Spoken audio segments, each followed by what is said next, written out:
بسم اللہ الرحمن الرحیم۔ السلام علیکم ورحمۃ اللہ وبرکاتہ۔ عزیز طلباء اکرام، امید ہے آپ سب لوگ خیریت سے ہوں گے۔ اس ویڈیو میں آپ کے سامنے ہمہ پارہ کا سبق نمبر 59 پیش کیا جا رہا ہے، جس میں سورۃ الضحیٰ مکمل بیان کی جائے گی۔ اعوذ باللہ من الشیطان الرجیم، بسم اللہ الرحمن الرحیم۔ والضحى والليل إذا سجى ما ودعك ربك وما قلى وللآخرة خير لك من الأولى ولسوف يعطيك ربك فترضى ألم يجدك يتيما فآوى ووجدك ضالا فهدى ووجدك عائلا فأغنى فأما اليتيم فلا تقهر وَأَمَّا السَّائِلَ فَلَا تَنْهَرْ وَأَمَّا بِنِعْمَةِ رَبِّكَ فَحَدِّثْ۔ امر اول یعنی ترجمہ سن لیجئے گا۔ والضحیٰ قسم ہے دھوپ چڑھتے وقت کی، واللیل اذا سجا اور رات کی کہ جب وہ چھا جائے، ما ودعک ربک وما قلی آپ کے پروردگار نے نہ آپ کو چھوڑا اور نہ دشمنی کی، وَلَلْآخِرَةُ خَيْرٌ لَكَ مِنَ الْأُولَى اور آخرت آپ کے لیے دنیا سے بہت بہتر ہے، وَلَسَوْفَ يُعْطِيكَ رَبُّكَ فَتَرْضَى اور ان قریب اللہ آپ کو دے گا سو آپ خوش ہو جائیں گے۔ الم یجد کا یتیما فآوی کیا اللہ نے آپ کو یتیم نہیں پایا پھر ٹھکانہ دیا، ووجدک ضالا فہدی اللہ تعالیٰ نے آپ کو بے خبر پایا سو پھر راستہ دکھایا، ووجدک عائلا فاغنی اللہ تعالیٰ نے آپ کو نادار پایا پھر مالدار کر دیا، فاما الیتیم فلا تقہر تو آپ یتیم پر سختی مت کیجیے، وَأَمَّا السَّائِلَ فَلَا تَنْهَرْ اور سائل کو مت جھڑکیے، وَأَمَّا بِنِعْمَةِ رَبِّكَ فَحَدِّثْ اور اپنے رب کے انعامات کو بیان کیجیے۔ اس کے بعد امر ثانی یعنی اس صورت میں کے متعلقہ لغات سن لیجیے۔ اس میں یتیمن جو ہے یہ صیغہ صفت ہے، وہ نابالغ جس کا والد فوت ہو گیا ہو، اور اس کی جمع جو ہے وہ یتامہ آتی ہے، اور باب کارومہ سے یتومہ سے یتمن یتیم ہونا۔ آگے جو ہے آوا یہ باب فعال سے فعل ماضی صیغہ واحد مذکر غائب ہے، اس کا معنی ہے ٹھکانہ دینا۔ ضالا یہ صیغہ اسم فاعل واحد مذکر ہے، باب ضربہ سے اس کا معنی ہے بے خبر ہونا، یا اسی طرح گمراہ ہونا، غافل ہونا بھی اس کا معنی آتا ہے۔ ہدا یہ باب ضربہ سے ہدا یہدی ہدایتاً جو ہے یہ صیغہ واحد مذکر غائب ہے، اس کا معنی ہے راہ دکھانا، ہدایت دینا۔ عائلاً یہ بھی صیغہ واحد مذکر اسم فاعل ہے، باب ضربہ سے عال یعیل عیلاً محتاج ہونا، نادار ہونا۔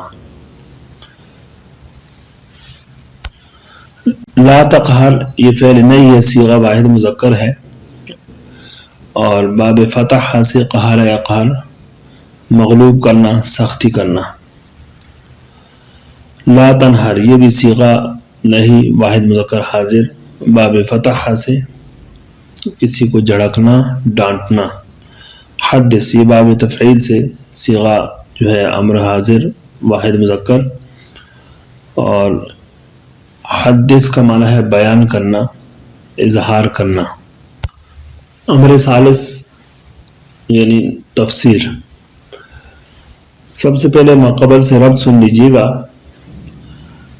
اس سے پہلے والی صورت یعنی سورۃ اللیل میں بھی اس کے آخر میں جو ہے رضا خدا بندی کا ذکر تھا، اور اس صورت میں بھی وَلَسَوْفَ يُعْطِيكَ رَبُّكَ فَتَرْضَىٰ رضائے خداوندی کا ذکر ہے۔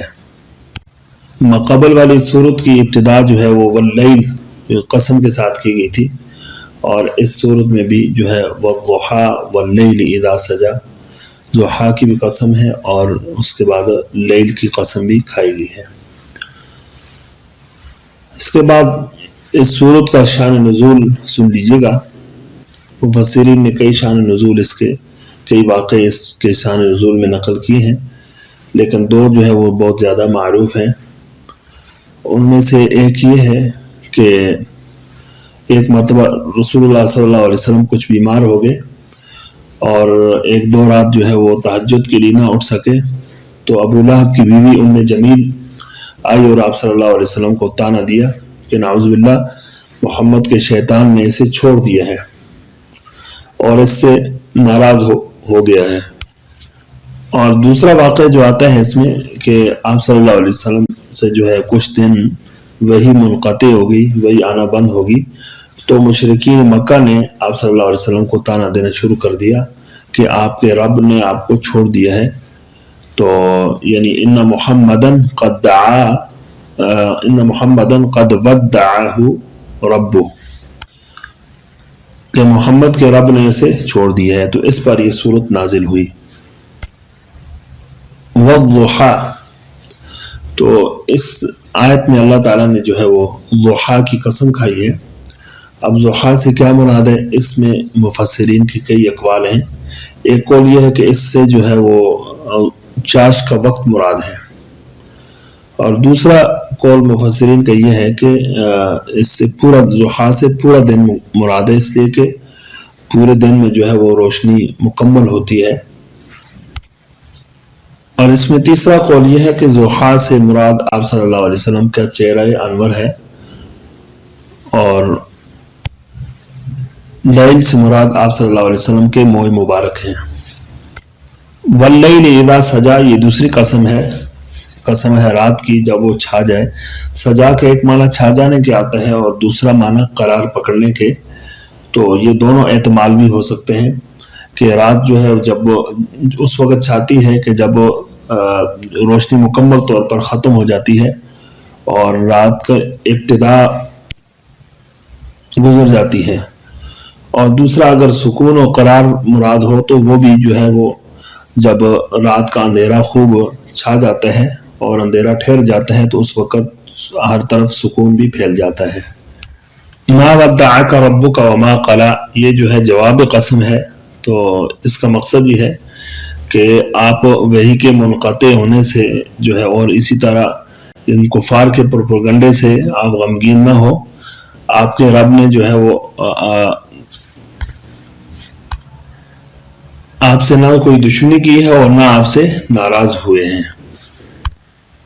اب یہ بات کہ قسم اور جواب قسم میں مناسبت کیا ہے، تو مناسبت ظاہر ہے کہ جس طرح یہ نشانیاں بیان کی کہ کبھی جو ہے وہ دن کی روشنی ہوتی ہے، اس کے بعد رات آ جاتی ہے، پھر رات ختم ہو جاتی ہے، روشنی پھیل جاتی ہے، تو اس طرح نشانیوں کا آنا جانا جو ہے وہ اللہ تعالیٰ کی ناراضگی کی دلیل نہیں ہے۔ تو اسی طرح وحی کا منقطع ہو جانا یعنی عارضی طور پر رک جانا بھی اللہ تعالیٰ کی ناراضگی کی دلیل نہیں ہے۔ وَلَلْآخِرَةُ خَيْرٌ لَكَ مِنَ الْأُولَىٰ، اور آخرت آپ کے لیے بہتر ہے اولا سے۔ اب اس آیت کے جو ہے وہ دو مطلب ہیں۔ ایک یہ کہ آخرت سے مراد جو ہے ہر بعد میں آنے والی حالت ہے، اور اولا سے مراد جو ہے ہر پہلی حالت ہے۔ تو اس کا مطلب یہ ہے کہ ہر بعد میں آنے والی حالت جو ہے وہ پہلی والی حالت سے بہتر ہوگی، یعنی اس میں اللہ کی طرف سے انعامات بھی زیادہ ہوں گے اور اللہ تعالیٰ کے قرب میں اضافہ بھی ہوگا۔ اور اس کا دوسرا معنی یہ ہے کہ آخرت سے مراد اخروی زندگی ہے اور اولا سے مراد دنیا ہے۔ تو مطلب یہ ہے کہ آپ کی جو اخروی زندگی ہے اس کے اندر جتنے بھی آپ کو انعامات دیے جائیں گے، جو اعزاز و اکرام ہوگا، یہ دنیا سے بدرجہ بہتر ہوگا۔ وَلَسَوْفَ يُعْطِيكَ رَبُّكَ فَتَرْضَىٰ، ان قریب آپ کا رب آپ کو اتنا دے گا کہ آپ خوش ہو جائیں گے۔ تو اس میں جو ہے یعطی کا سے عموم بھی مراد لیا جا سکتا ہے. جب اس سے عموم مراد لیں تو دنیاوی اور اخروی دونوں نعمتیں مراد ہوگی. اور یہ کہ اس سے اگر صرف اخروی نعمتیں مراد لی جائیں تو اس صورت میں مطلب ہوگا کہ آپ کو آپ کا رب جو ہے آخرت میں بے کثرت نعمتیں دے گا، کہ اتنی نعمتیں دے گا کہ آپ خوش ہو جائیں گے، راضی ہو جائیں گے. الم یجد کا یتیما فآوی، اس سے ماقبل جو ہے وَلَسَوْفَ يُعْطِيكَ رَبُّكَ فَتَرْضَىٰ میں اللہ تعالیٰ کی طرف سے نعمتوں کے دیے جانے کا ذکر تھا. اب اس آیت سے جو ہے وہ بعض نعمتوں کا ذکر کیا گیا ہے. الم یجد کا یتیما فآوی، کیا اللہ تعالیٰ نے آپ کو یتیم نہیں پایا پھر ٹھکانہ دیا؟ تو یہاں جو ہے استفہام، حمزہ استفہام انکاری ہے اور یہ نفی پر داخل ہے. تو اس صورت میں اس کا جو ہے معنی ہوگا وہ اس بات کا ہوگا. مطلب یہ ہے کہ اللہ تعالیٰ نے آپ کو یتیم پایا کہ ولادت سے پہلے ہی آپ صلی اللہ علیہ وسلم کے والد فوت ہو گئے. فآوی، اس کے بعد اللہ تعالیٰ نے آپ کو ٹھکانہ دیا. مطلب یہ ہے کہ آپ کی پرورش کا انتظام کیا کہ والد کی وفات چونکہ پیدائش سے پہلے ہی ہوگی تھی، تو اس کے بعد جو ہے آپ صلی اللہ علیہ وسلم کے دادا نے آپ کی پرورش کی، اور آپ صلی اللہ علیہ وسلم کی والدہ بھی بقید حیات تھی. جب آپ کی عمر 6 سال کی ہوئی تو والدہ جو ہے وفات پا گئی، اور پھر جب آپ کی عمر 8 سال کی ہوئی تو آپ کے دادا کا سایہ بھی اٹھ گیا. پھر اس کے بعد آپ کے چچا ابو طالب نے جو ہے وہ آپ کی پرورش کی، اور آخر تک موت تک جو ہے وہ آپ کی مدد کرتے رہے اور آپ کے ساتھ کھڑے رہے. وَوَجَدَكَ ضَالًّا فَهَدَىٰ، یہ دوسری نعمت ہے دنیاوی کہ اللہ تعالیٰ نے آپ کو بے خبر پایا تو پھر آپ کو ہدایت دی.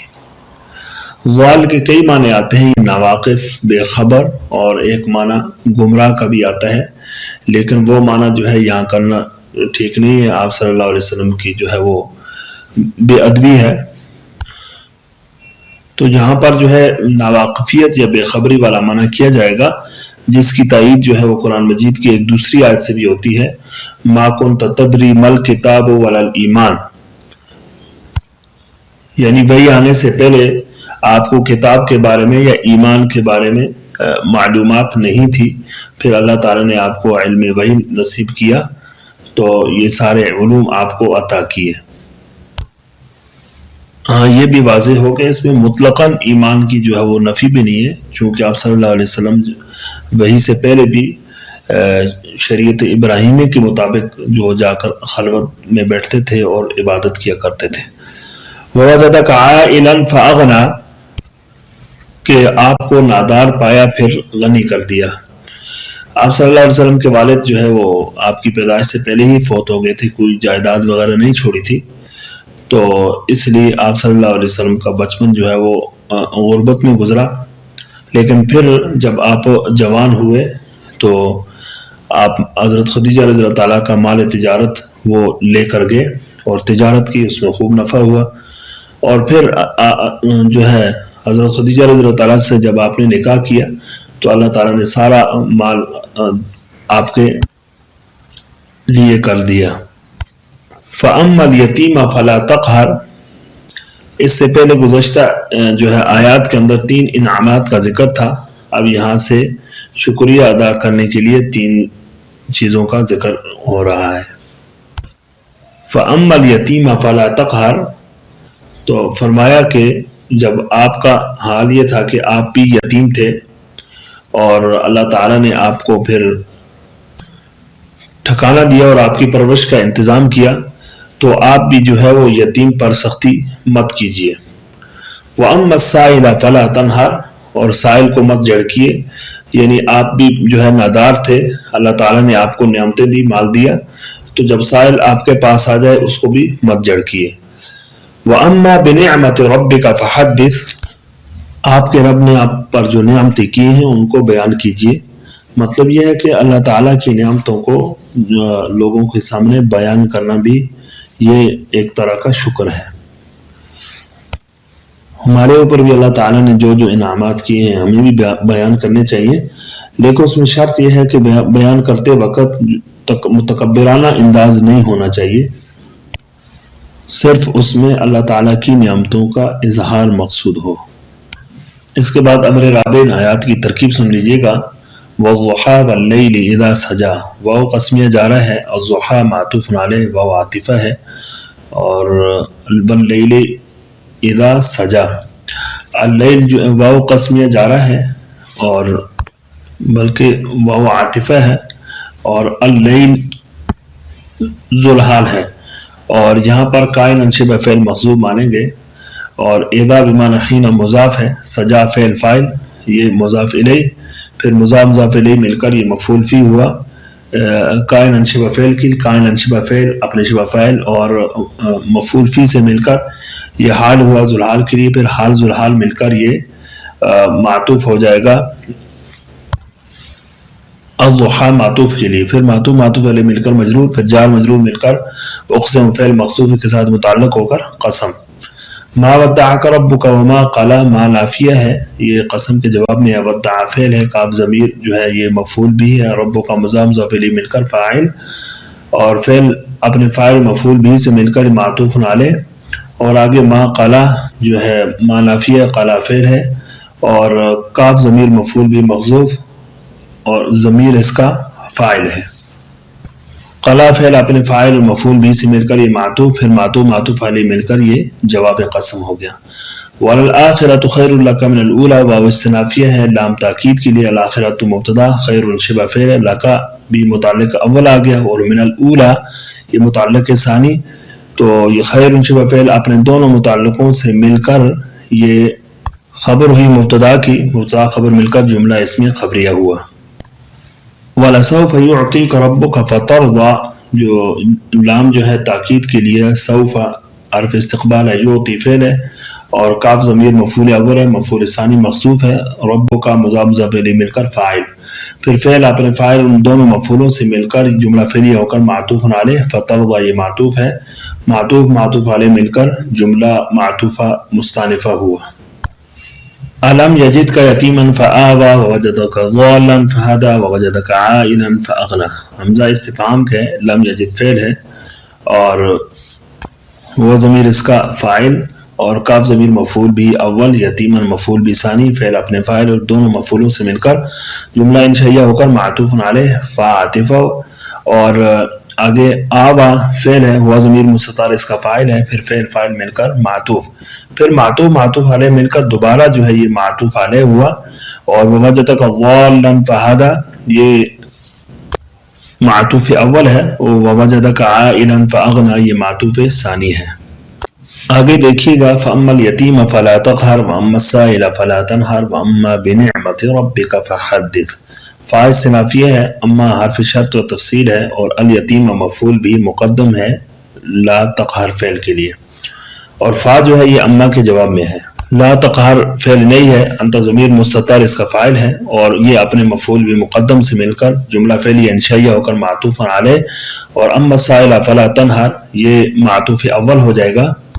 آگے جو ہے وَأَمَّا بِنِعْمَةِ رَبِّكَ فَحَدِّثْ، اما حرف شرط و تفصیل ہے، بنعمت ربک یہ جو ہے بار فجار نعمت ربک مضاف الیہ مل کر یہ مجرور، جار مجرور مل کر یہ متعلق مقدم ہو جائے گا حدث فعل کا، اور فا جو ہے یہ اما کے جواب میں ہے، پھر حدث فعل امر ضمیر مستتر انت فاعل کے ساتھ اور متعلق مقدم کے ساتھ مل کر جملہ فعلیہ انشائیہ ہو کر معطوف ثانی، پھر معطوف اپنے دونوں معطوفوں سے مل کر یہ جملہ معطوفہ ہوا۔ عزیز طلباء اکرام، ہم نے اس سبق میں جو ہے پوری سورۃ الضحیٰ جو ہے پڑھ لی۔ اللہ تعالیٰ سے دعا ہے کہ ہمیں سمجھنے کی اور عمل کرنے کی توفیق نصیب فرمائے۔ السلام علیکم ورحمۃ اللہ وبرکاتہ۔